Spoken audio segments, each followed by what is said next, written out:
With all the money saving tips that are out there, and they're all over the place, magazines, books, online, videos, right here, for example. It's amazing and it is a wonderful thing. There are some that I have tried, there are some I've never tried, and I'm wondering about yourself.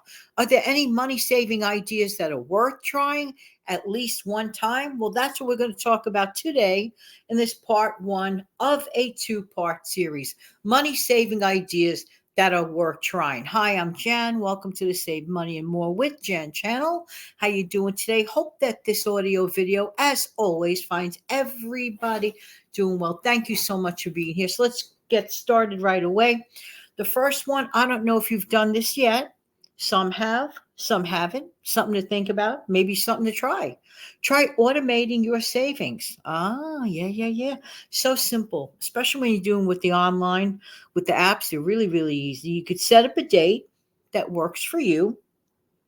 And then on that date, you can have your monies automatically transferred over into your savings account.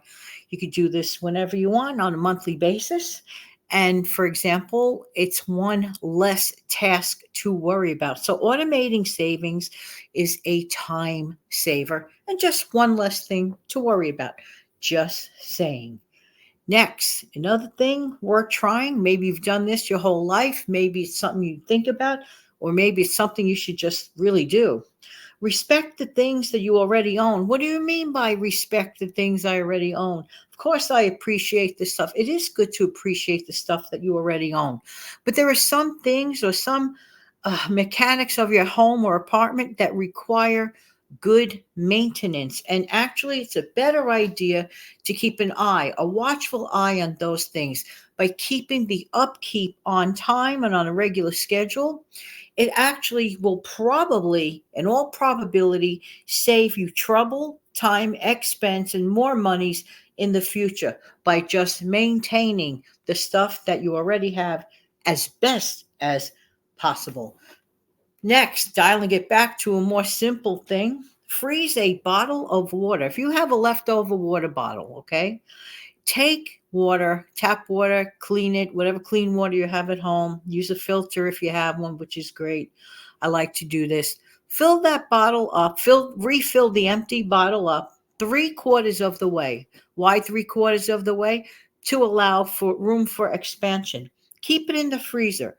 You never know when there's like a ton of, like, for example, a ton of reasons. Even if a person even bangs their arm in the wall by accident, yikes, you take out that frozen bottle of water, it makes a great ice pack right away.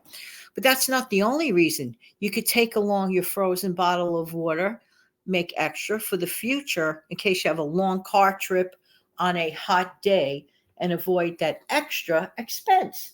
It's very, very good. And while you're on that long car trip, or even just like a short car trip, if you're jumping around, running around all over the place running errands, you don't want to spend extra money outside, really consider packing some snack items.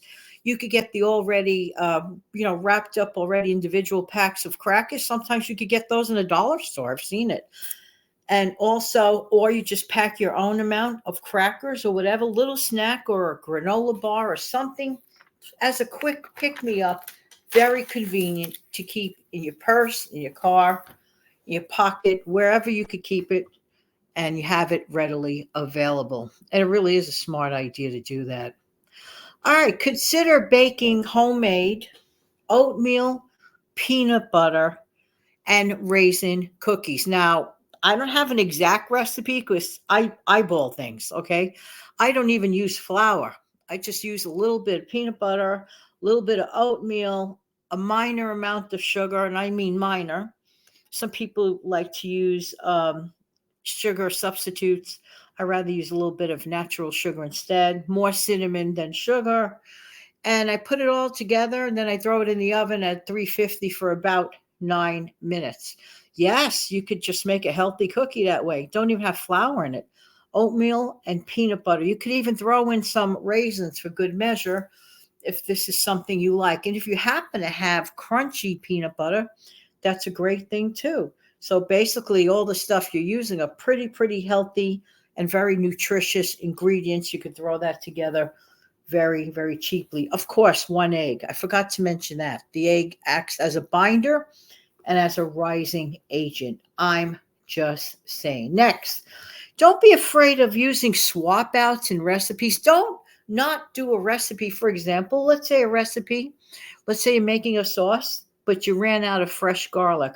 Well, if you happen to have, let's say, garlic powder, go for it. You can use actual garlic powder in its place. It'll still do the same trick.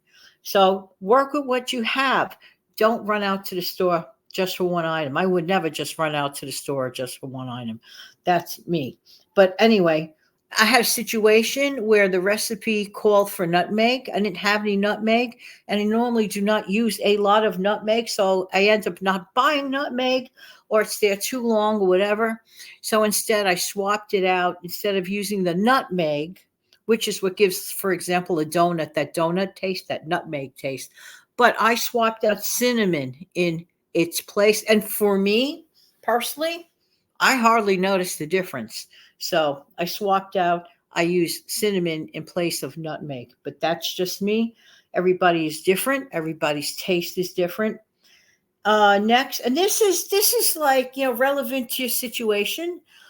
Sit down with your family if you live with, a family of more than one or two.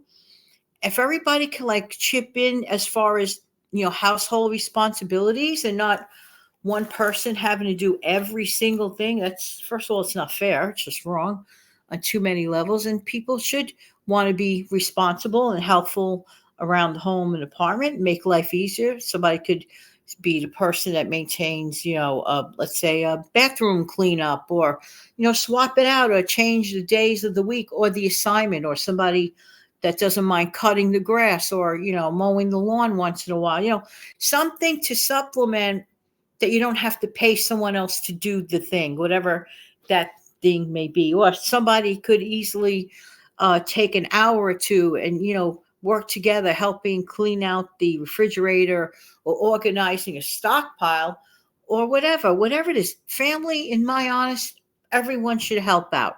Everyone should want to help out. There shouldn't have to be any like, bargaining or anything. It's just, in my opinion, this is just my opinion. And to me, it works out better. Everybody gets to help each other out. That's what families are for: working together, loving together, and being together, and even doing the chores together. Yeah, yeah, yeah. I'm just saying, you can have a fun time doing it. I'm not saying that, everything should be a drudge or a dredge. But when it comes to, people helping each other out, but again, my opinion, this is the way I think. Do what works for you. Do what works best for your individual situation. Everybody knows their own situation best. But if you sit down and add up, gee, if I only had a little help with this, that, and the other thing, you wouldn't be paying someone else this, that, and the other thing. Maybe you could, reward, the person, family member, with something, a little something, maybe a special dessert or whatever. Just sit down and plan it out. You'd be shocked and amazed that it actually works out, and in half the time. I don't believe in everything should be shouldered to one person, especially in a family with numerous people in it. But that, again, Jan's opinion.